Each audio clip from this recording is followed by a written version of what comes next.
Hello नमस्कार. या व्हिडिओमध्ये आपण घरामध्ये जास्वंदीचं झाड लावण्याचे कुठले फायदे आहेत आणि त्याची दिशा कुठली चांगली आहेत ते सांगणार आहेत मी. त्या अगोदर तुम्ही चॅनलला नवीन असाल तर सबस्क्राईब करा. जे बेल आयकॉन आहे प्रेस करून ऑलवरती टिक करा, म्हणजे असेच नवनवीन व्हिडिओ येतील त्यांचं नोटिफिकेशन तुम्हाला भेटेल आणि तुम्ही व्हिडिओ बघू शकाल.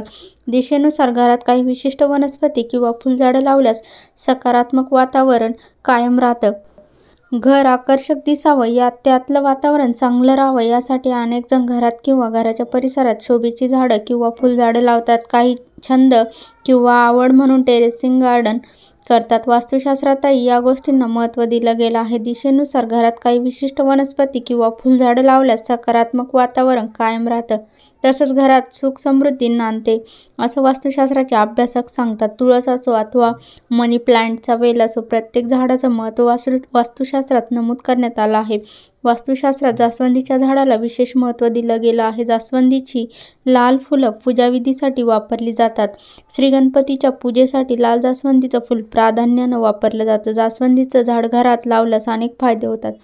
घरात नेहमी अशांतता असते, पैसा टिकत नाही, नकारात्मक वातावरण असतं. वास्तुशास्त्रात यावर अनेक उपाय सांगितले गेले आहेत. योग्य दिशेला फुलझाड किंवा वनस्पतीची लागवड केल्यास या समस्या दूर होऊ शकतात. जास्वंदीचं लाल फूल म्हटलं की आपल्या डोळ्यासमोर सर्वप्रथम येते ती श्री गणेशाची मूर्ती, कारण गणपतीला हे फूल विशेष प्रिय आहे. वास्तुशास्त्रात या फुलास विशेष महत्त्व दिलं गेलं आहे. वास्तुशास्त्रानुसार घराच्या उत्तर किंवा पूर्व दिशेत जास्वंदीचं झाड लावल्याने घराचं वातावरण चांगलं राहतं. जास्वंदीच्या झाडामुळे घरामध्ये धनधान्याची कमतरता भासत नाही. सूर्यप्रकाशासाठी हे झाड तुम्ही घरातल्या खिडकीजवळही लावू शकतात. या व्यतिरिक्त घरात हे झाड लावण्याचे अनेक फायदे आहेत. तसंच लाल फुलामुळे घराचं सौंदर्य अधिकच खुलतं.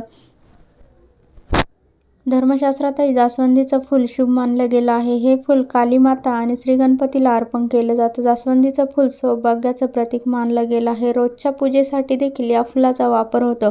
मंगळवारी श्री हनुमानला जास्वंदीचं फूल अर्पण करणं चांगलं मानलं जातं. सूर्यदेवाची उपासना आणि पूजाविधीतही लाल जास्वंदाचं फुलाचा वापर केला जातो. अशा प्रकारे जास्वंदीच्या फुलाचे अनेक असे फायदे आहेत आणि ते कुठल्या दिशेला लावायचं हे सुद्धा या व्हिडिओमध्ये तुम्हाला सांगितलं आहे. तर चॅनलला नवीन असाल तर सबस्क्राईब करा. थँक्यू.